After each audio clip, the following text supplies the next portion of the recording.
Congrats, you made it to the end. If you want to continue to freshen up your day, you can watch us on Fresh Living every Welcome weekday to another on episode CBS of Channel Fresh 2 Off the in Set. Utah I'm Brooke Mangum. at And 1 I'm o'clock. Kari Hawker-Diaz. You can also watch Okay, us Brooke, on our YouTube we have been channel, in Utah for a PUTV, long Fresh time, and Living, I would and say follow I us love on living social here. media. I do. We We're will see you homegrown. We're next locals. week. I know. You don't really get that very often, right? No, we've been here a long time. And do you feel like you've done everything in Utah? You know what? I think I have, but then I'm like, when I hear podcasts or I hear things like CityCast podcasts, and I'm like, oh, there's that. I didn't know that. You're exactly right. I feel like I've done everything, and then I realize I haven't done nothing. Yeah. There's just so much to do here in Utah, and it can be overwhelming for you to sort through everything. But the good news is you don't have to. You don't have to. And that's why today's podcast is for you. Should we give it a listen? Let's do it. Allie, I am so excited to chat with you. Thank you so much for sitting down with me today. Happy to be here. So can you share with us your journey into podcasting and how you became the host of CityCast Salt Lake? This is so cool. Yeah, okay. So here's how I became the host of CityCast Salt Lake. I filled out a Google form. Someone had sent me like a sort of recruitment form that was going around that CityCast was interested in launching in Salt Lake City, and it was a Google form. Like I recorded filled out a form. I love this. I just love it because I feel like it's so egalitarian, and there's this sense that like media is this like deep, mysterious well, and we're all best friends, and like, you know what I mean? Like, and so I feel like it's fun that I fell into it. And so, yeah, I recorded like some audio samples and pitched some ideas, and it all worked out. And now we're coming up on 3 years making the show. Congrats. Thanks. Filling out a form. That's how it began, ladies and gentlemen. That's how it all begun. That's so cool. Okay, what inspired you to focus on Salt Lake City for your podcast, and what makes, in your opinion, this city so unique? Well, so it's part of our mandate. Like, we're part of a national network of hyper-local news podcasts. And so a couple things. Like, one, that's just our objective, is to focus on Salt Lake City, the experience of being a Salt Laker, what makes up our city, what makes it work, like just answering some of those day-to-day questions that we all have, like why is it so hard to recycle glass? Or like, seriously, you know what I mean? Or like navigating liquor laws, why can't I throw a block party? Why isn't it easy? Yeah. And so there's that piece of it. But I also think and maybe you feel the same because you're also in news media, like I increasingly am exhausted by national stories, national narratives. And especially living in a place like Utah, it feels like the press, national media loves to kind of swoop in and like talk about us. And what they think we are. Like, and so I think as a way to combat the sort of like global and national news fatigue that I personally am feeling, I have found in recent years just focusing on what I can do in my own backyard to be really inspiring and energizing in a way. So I think like we have an opportunity on our block to talk about what's going on with our neighbors, what we can do, and that feels good. And I have found that our listeners also like that, right? It's tangible. Sure, it's relatable. CityCast Salt Lake, you cover like a wide range of topics. Speaking of that, how do you decide which topics and stories to feature? Yeah, I think we have like 3 buckets. So one is like news you can use. Like this is just like, it's useful, it's helpful, right? Like, oh, they're writing a new plan for the Jordan River and there's a survey. Let's talk about it because we can all weigh in. The other is it's important and it's underreported elsewhere.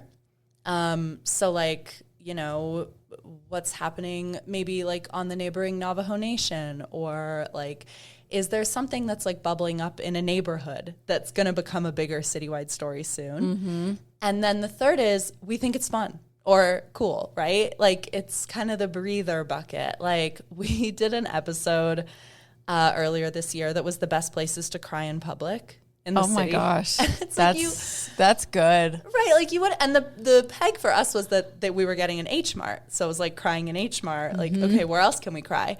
And we had this incredible response to it because we've all done it. We've all cried in a parking lot. We've all burst into tears. I think the car is my favorite place.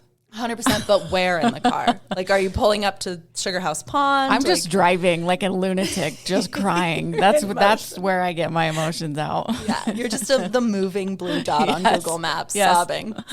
Yeah, that's me too. I like to do it in the car. A good song will get me going. Yeah, exactly. You can pump whatever you're listening to, make it more dramatic, of course. And then I'm always like trying to hide my face as I pull up to the stoplight. I'm like, don't look at me. Go, okay, go. We're going. Are there any reoccurring themes or issues that you find particularly important or interesting for the residents of Salt Lake City? Yeah, I mean, right now it feels like a big one is just like walkability and like safe streets. We're seeing maddening numbers of fatalities. Like, so we hear that a lot. We get that a lot. Like, I want my streets to be safer. I want to be able to walk places. Yeah. What does that look like? Public transit. I would love to take the bus or the train to work, but I don't feel like it feels easier. Like, how do I get started? That kind of thing. I think another one is just like housing. Thinking about growth, like where do we build housing? Do we build out? Do we build up? Like, do we embrace the skyline? Yeah, like, okay, the Astor Tower is cool, but like, who's going to live there? I'm not a jazz rookie. Like, so there's that. And then I think also like the future, like right now, I mean, downtown, the new Delta Center 2.0, like Salt Lake City becoming Sports Lake City all of a sudden. I feel like that has happened in the past year. NHL coming in. NHL coming in, maybe Major League Baseball, the Bees going out. Like, there's so much at play. So I think it's an exciting time to be a Salt Laker, and a lot of people accept that and want to be a part of that. And I think, like, I get this general sense constantly talking to people on the show and about the show that, like, people really care about this place and they love it and they want to commit to it. And they're like, you know what? I'm scared about the lake, but I'm not leaving. Like, but what do we do? Like, how do we turn our outrage or our frustration into action?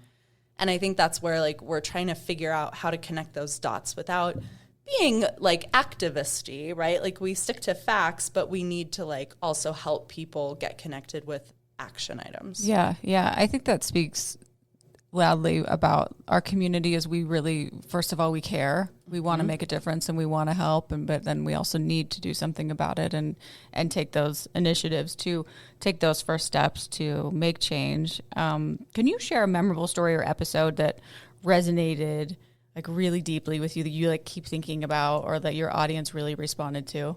Yeah. My favorite episode we've ever done to this day was a show that we did in our first year, and it was an interview with Princess Kennedy, who, if you know, is like, she is kind of a fixture in Salt Lake. Like, she's part party girl, part activist, part like icon, and she's trans, and she has hosted like the official Pride block party every year. I won't say where.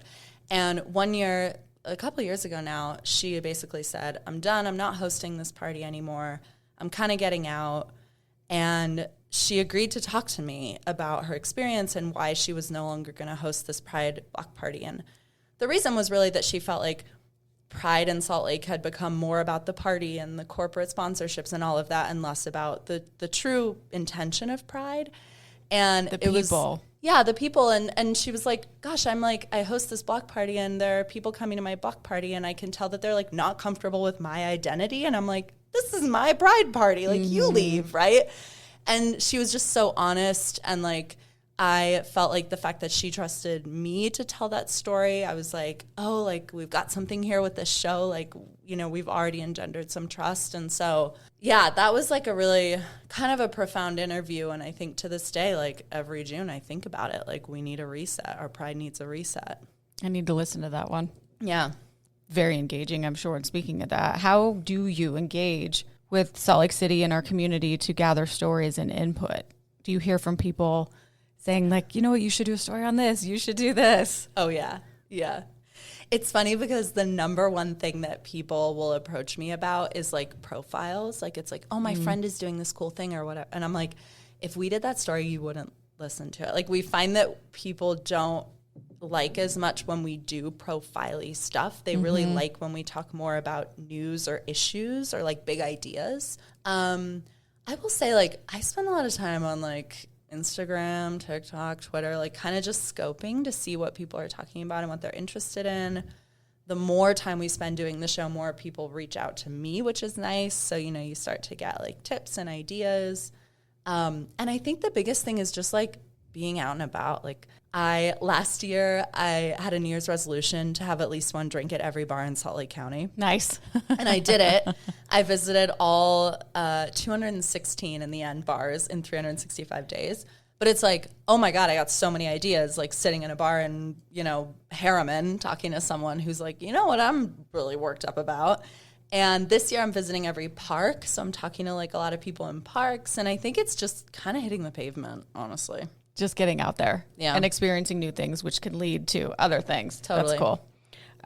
What role do you think local media and podcasts like yours play in like fostering a sense of community? Yeah, I love this question because I'm like really obsessed with I'm sure like the CDC recently declared loneliness an epidemic. Yeah.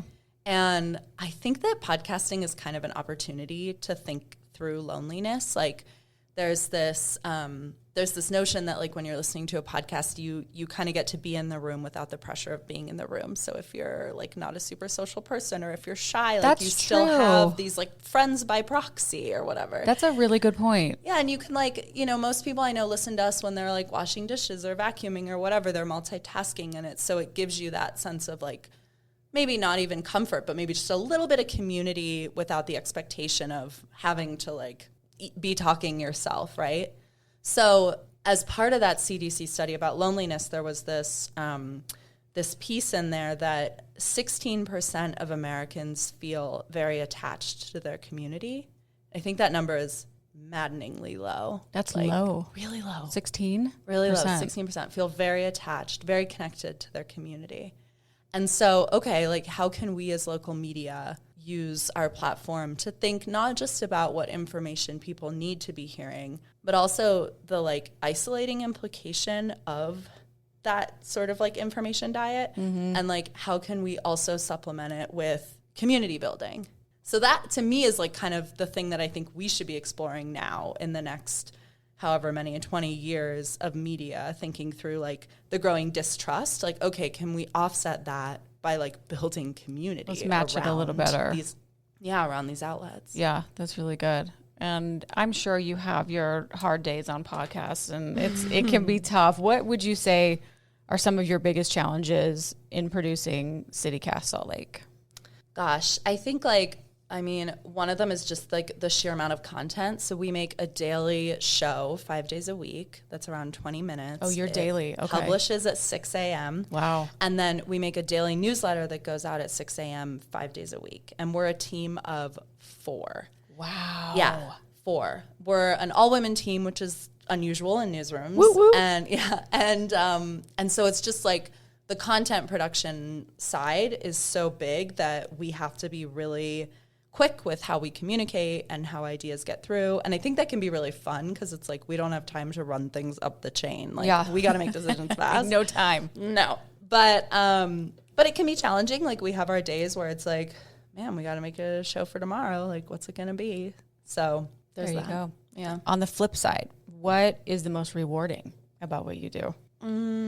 I think it's like just the moments where we put out an episode and we can see like that it's connected dots for people, or like here's a good example. We talked to someone last year on 801 Day, August 1st, which we like deeply believe should be a state holiday. Oh my gosh, 801 Day. Right? Yes, absolutely. And we're actually having a party this year for 801 Day. But so we talked to someone and this guy I was chatting with was like, God, all I want is to be able to like repaint the lines at the Sugar House Park basketball court. Like he was like, I've been like trying for years to get in touch with someone, but it's like not the city, it's the Sugar House Park Authority, and like, it's a bureaucratic nightmare, but like I'll do it. I will go down there with this can of spray paint, but like we just need new lines. And the day after our show published, he reached out and was like, someone from the Sugar House Park Authority was listening to the show and they like reached out to me and were painting the basketball. And I'm like, If we do nothing else this week, That's what but it's we about. paint the basketball court, like, yes, let's ride. That's what it's about, making a difference, actually, affecting our community and making it better. Are there any upcoming episodes or projects that you are like really excited about? Yeah, I mean, 801 Day is going to be really fun this year. We're having a party at Second Summit Cider, which everyone is invited to. It's totally free. So that will be August 1st, which is a Thursday this year. I am visiting every park in Salt Lake County this year. So you can go to saltlake.citycast.fm/parks and see some of my reporting from different parks. That's so cool. Parks with weird stories and like the best splash pads and all that kind of stuff. And yeah, I mean, I'm going to be really interested in our Olympics coverage because full disclosure, I am an Olympics Grinch. I don't think Salt Lake City should host the Olympics. Okay. This is my most, I would say, unpopular That's Salt Lake okay. opinion. You're entitled to your opinion. Absolutely. I'm sure there are a lot of people that agree with you. But I'm just kind of like, I don't know, like we don't even have public bathrooms. Like where are all these people going to pee? But so I think like as we get this announcement in July, I'm almost certain SLC is going to get the games. Like I think our coverage will be fun because we have that different perspective and like it's like, okay, win us over. Like, why should we spend all this money? Yeah. So I'm looking forward to that. I think it's going to be fun. It's always fun to like talk to people you don't agree with. Sure. And share your opinions. Yeah. Okay, as a resident of Salt Lake City, what are some of your favorite places or activities in this city? Let's maybe name like two. Yeah, okay. I'll tell you my favorite restaurant and bar is The Pearl. I think the food there cannot be beat. They do half-off wings on Wednesdays. Where is The Pearl? The Pearl is in the Central 9th neighborhood, which is like so hot right now. Yeah. And so I love that you can take the tracks there. Petition to include it in the free zone. It's currently not, but if the right person's listening, can we do that? But the Pearl it's technically a bar, so you can't bring your kids, but it's also, I think, like the best restaurant in the city. It's Vietnamese food. Ooh, I love it. Crispy, like wings. They have a great banh mi. On Sundays, they do pho, and they only make, I think it's 60 bowls of pho. And so you got to line get up it. for it. Okay, The Pearl. Yeah, it's a great ambiance inside. Love that place. Okay. And then I would say, like, my favorite Salt Lake weird haunt, like where I always bring people to visit from out of town, is Gilgal Gardens to see the Joseph Smith, like, Sphinx statue. I think it's, like, such a unique, only in Salt Lake City manifestation of someone's, like, love of faith and art. And it's so strange but beautiful and sweet. If people haven't heard of that or haven't been, where is it? Yeah, so half the fun is getting there. It's kind of, think like over past Trader Joe's in that neighborhood between like the downtown Trader Joe's and the U, like kind of like there. Okay. And it's technically the backyard of a house, so you're gonna have to kind of go in the gates. But I'm not sure what the street is. But if you Google Gilgal, Gilgal, Gilgal Gardens, okay, you'll see it. Amazing. Yeah.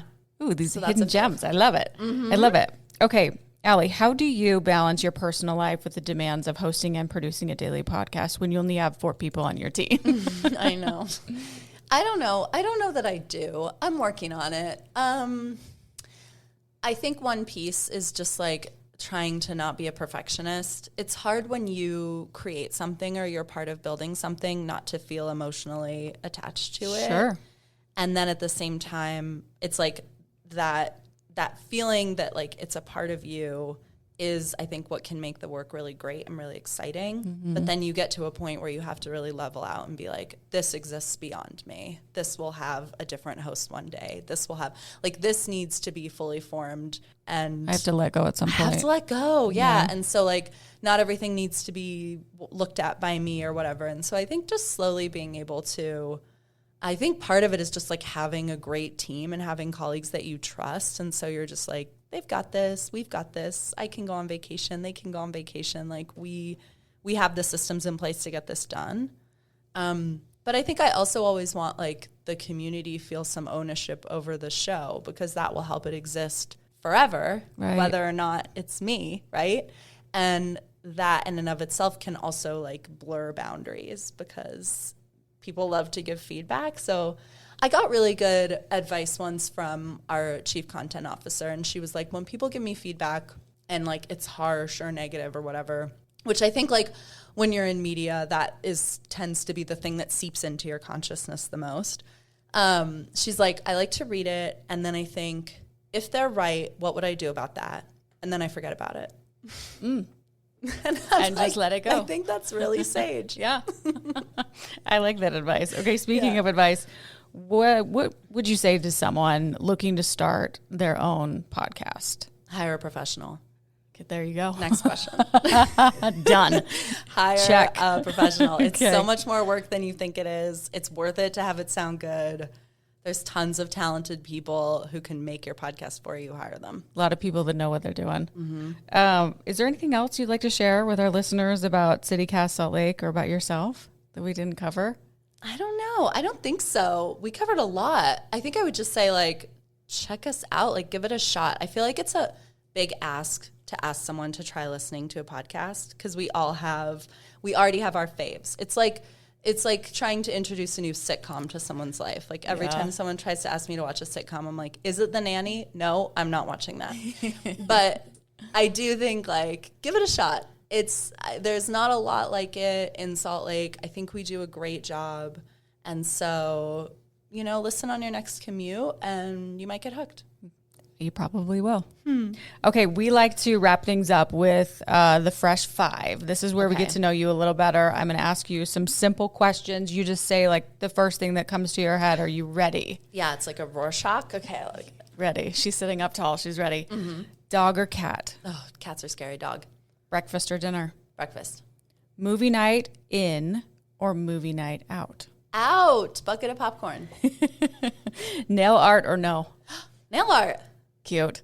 Love it. She's got the prettiest nails. I was looking at her nails the whole time. What makes you smile for our last one? Oh, like a really, really dark joke. I like you. You're a lot of fun, Allie. Okay, where can we listen and follow you and all the things? Okay, so you can listen to CityCast Salt Lake anywhere you get podcasts, whether it's Spotify, YouTube, you name it. Our website is saltlake.citycast.fm. I'm on Instagram at CityCastSLC. That should do it. There you go. Give it a listen. Allie, it's been so fun to get to know you and hear more about CityCast Salt Lake. Thank you for joining me today. Thanks for having me. And thank you for listening to another episode of Fresh Off the Set. Please rate, review, and subscribe, and we will see you next week. Congrats, you made it to the end. If you want to continue to freshen up your day, you can watch us on Fresh Living every weekday on CBS Channel 2 in Utah at 1 o'clock. You can also watch us on our YouTube channel, KUTV Fresh Living, and follow us on social media. We will see you next week.